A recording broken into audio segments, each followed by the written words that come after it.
Hello, everyone.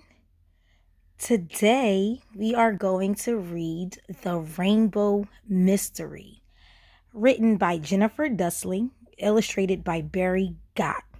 And as we read this story, we are going to focus on the characters. What are the characters, you ask? Well, the characters are who or what is speaking or doing something in the story. It can be a person, it could be an animal, it could even be objects. So we're going to read the story and then we're going to go back to figure out who the characters are in this story. And the title of our story is The Rainbow Mystery. The Rainbow Mystery by Jennifer Dusling, illustrated by Barry Gott.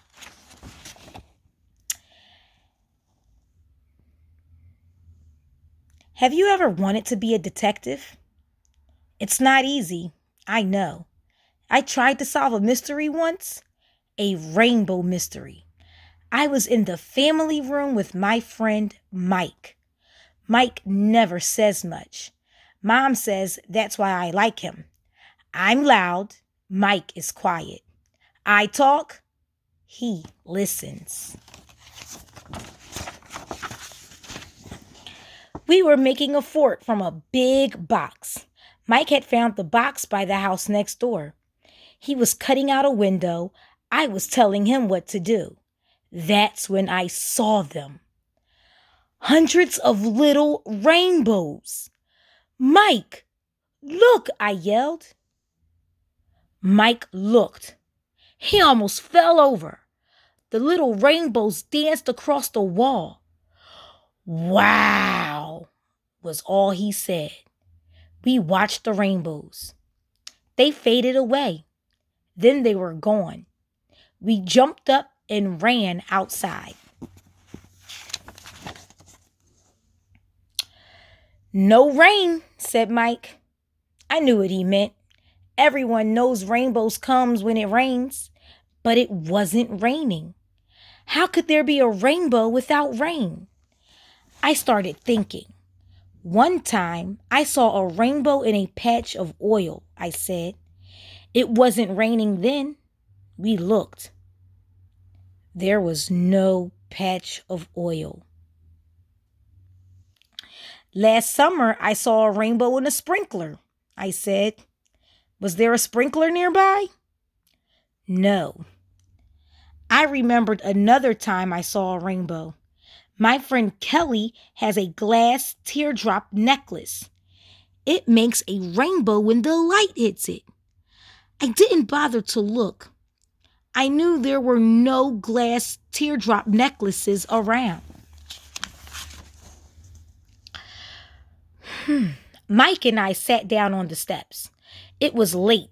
The sun was low in the sky. We have to be detectives. We have to solve this mystery, I said. Mike nodded. Mike came over real early the next morning. We sat like statues in the new fort. We waited and waited. No rainbows. The day after that, Mike came for lunch. We waited in the fort again. Still, no rainbows. Monday was rainy. Mike thought for sure we would see the little rainbows again. But the rainbows didn't come. On Tuesday, Kelly wore her teardrop necklace to school. I didn't think the necklace would help, but I didn't have any other clues. Can you make a rainbow? I asked her. I can try, Kelly said. She stood by the window and moved her necklace in the light. Look! I yelled. The teacher came over. He's a really nice guy. I showed him the rainbow. Terrific, Mr. Royal said. He called the other kids over. Kelly's necklace is like a prism. Mr. Royal told us. A prism is a special piece of clear glass or plastic. It separates light into the 7 rainbow colors. A prism? Maybe a prism made the rainbows on the wall in my house.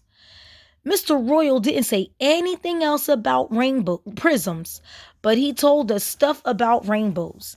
I wrote it all down. After school, I told Mike about the necklace. It's a clue, I said. But I don't know enough about prisms, Mike nodded. He got a look in his eye. I knew what he was going to say. The library, he said. So we went to the library and picked out a whole stack of books on rainbows and prisms. The librarian was new. She smiled and turned to the computer screen. Look, she said. We're neighbors. I'm Mrs. Reed. I bought the house next to yours. I moved in just last week. She seemed nice. I'm Annie. This is Mike, I said. Mike tugged on my sleeve. That meant hurry up. He wanted to work on the mystery. Come visit sometime, Miss Reed said. Okay, I told her. I flopped on the couch with a fat book. I started reading out loud. A rainbow is made when sunlight is bent by raindrops in the air. A prism bends sunlight too. Mike said nothing. Instead, he gasped. The rainbows were back. I got up. I touched them. The rainbows showed on my fingers too. All 7 colors were there. Red, orange, yellow, green, blue, indigo, and violet. Then I thought of something. What time is it? I asked Mike. Mike looked at his watch. 5 o'clock. Aha! It's the same time as before, I said. We didn't see the rainbows in the morning or at noon. We only saw them after school. Mike nodded. The sun, he said. Yes, I said. I remembered this poster at school. It must have to do with where the sun is. Like one person, we turned around and stared out the window. So, where is it? Mike asked. I don't know, I said. Let's go outside and look. We rushed outside. No wonder we couldn't see the sun from the family room. It was behind the house next door. The answer to our mystery is in that house, I said. Mike nodded. At exactly 4:30 the next day, we rang the doorbell of Miss Reed's house. Annie, Mike, she said, you came for a visit. Come in. We followed her inside. Before I could stop myself, the question burst out of me. Miss Reed, do you have a prism in your house? Miss Reed looked puzzled. A prism? No, I don't think so. This is the music room, Miss Reed said. She opened the door. My favorite part is the chandelier. I just bought it. I had no idea what a chandelier was.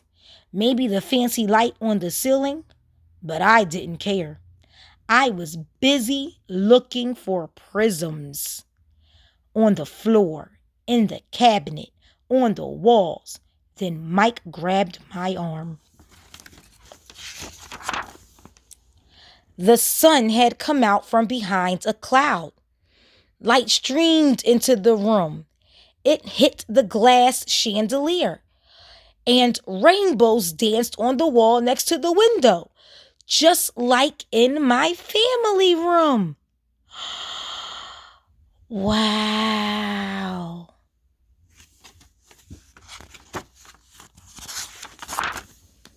I ran to the window. Yes, I could see into my house. I could see into the family room. I could see the rainbows on the wall too. For once, I had nothing to say. But Mike did. The glass chandelier is like a bunch of prisms, he yelled. I stared at him.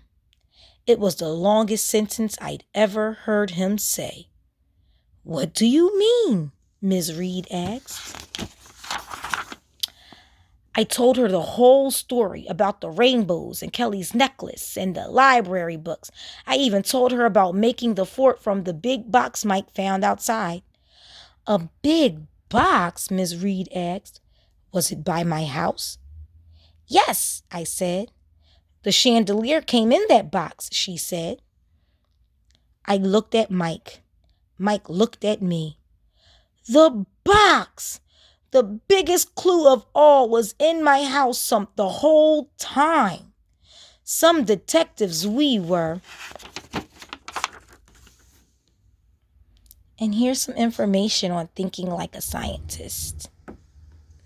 Now, after we read Rainbow Mystery, we have to determine or figure out who the characters were in our story.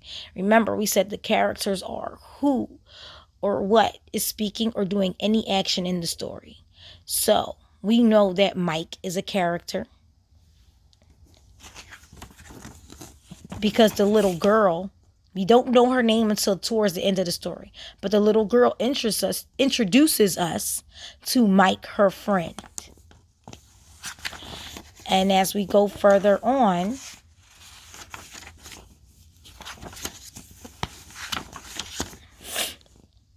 we see Kelly, a friend at school.